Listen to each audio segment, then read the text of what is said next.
1905年在东京，杨度和孙中山之间的彻夜辩论，标志着现代中国政治道路分歧的决定性时刻。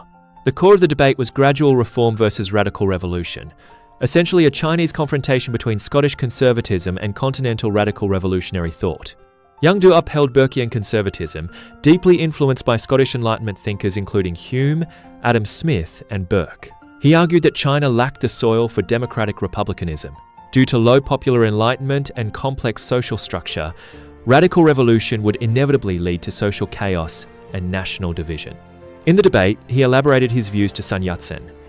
China's current malady lies not in the monarchy, but in low popular enlightenment, local separatism, and institutional decay. To rashly overthrow the monarchy and implement republicanism will create a power vacuum, warlordism, and national chaos. Ordinary people will suffer most. Britain achieved its current governance through centuries of gradual constitutional monarchy reform. Japan's Meiji Restoration retained the emperor and advanced step by step, becoming a great power in 30 years. These two nations' experiences merit China's emulation. My proposal: first, establish a parliament and constitution, promote education, enlighten the people, gradually realize democracy, and consider republicanism only after popular enlightenment and institutional maturity. To force revolution in one fell swoop will repeat the tragedy of the French Revolution. Sun Yat-sen upheld Rousseau's radical revolutionary outlook, contending that China's crisis stemmed from the decadence of monarchical despotism.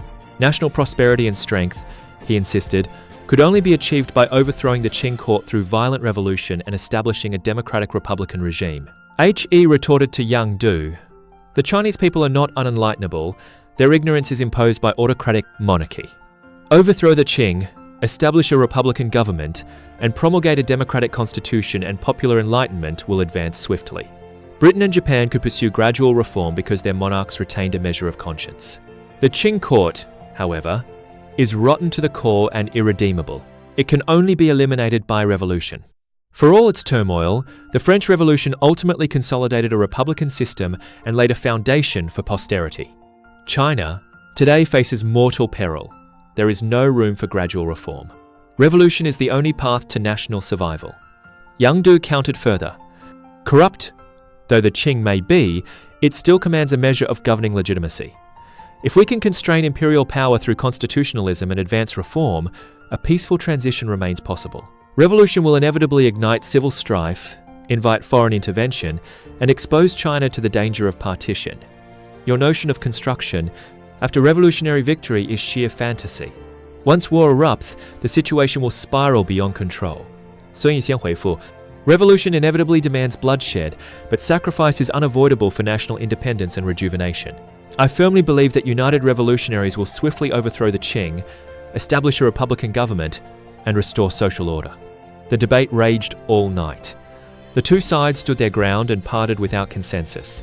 Yet its influence proved far-reaching, marking an intellectual watershed between revolutionaries and constitutionalists in the years to come. The 1912 meeting between Zhang Jian and Sun Yat-sen in Nantong centered on the practical divide of politics first, or industry first. A leading modern Chinese industrialist and educator, Zhang Jian championed the ideal of saving the nation through industry and education. He argued that modernization must be rooted in industry, founded on education, and realized through local self-governance, rejecting radical political change that ignored people's livelihood. During the meeting, Zhang Jian detailed his work in Nantong to Sun Yat-sen. I have founded enterprises such as the Dasheng Cotton Mill and the Tonghai Reclamation Company to provide employment for the people, established educational institutions including Tongzhou Normal School and Nantong University to train practical talent, and built local self-governance bodies to improve livelihoods and stabilize society. I hold that the foundation of national modernization lies in industry and education. Without flourishing industry, free people from poverty, advanced education, and enlightened citizens, even the finest political system is a castle in the air. Your three principles of the people are lofty and ideal, but lack concrete plans for industry and education. Relying solely on political revolution without advancing industry and education will render a republican government unsustainable. Sun Yat-sen, China's top priority today is to consolidate the republican system and eradicate feudal remnants. Only with a sound political system can we foster a favorable environment for industrial and educational development. I plan to enact a series of laws to protect commerce and industry and promote universal education.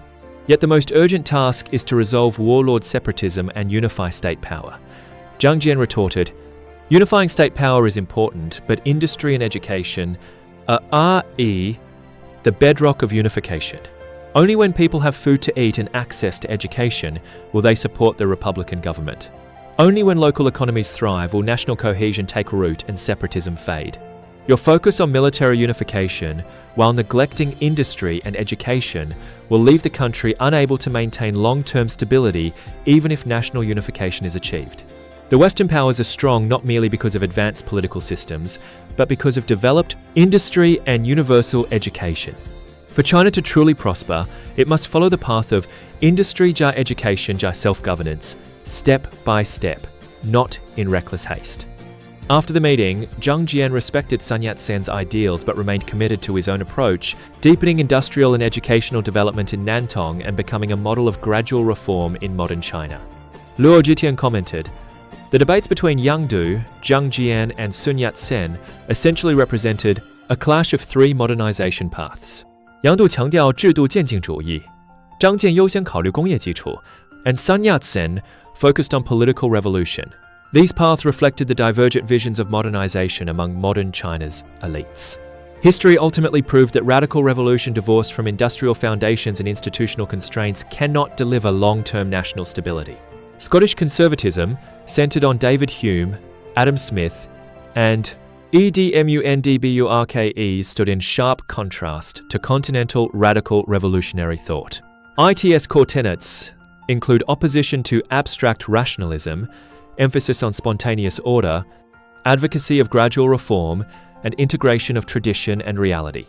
Introduced to China, it quickly became a vital intellectual resource for reflecting on radicalism and exploring stable modernization, exerting a profound and lasting influence on Chinese academia.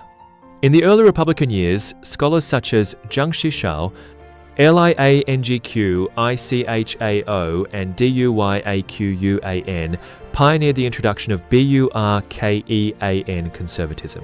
Centered on upholding tradition and opposing abstract construction, they criticized the radical chaos following the Yizhou Revolution.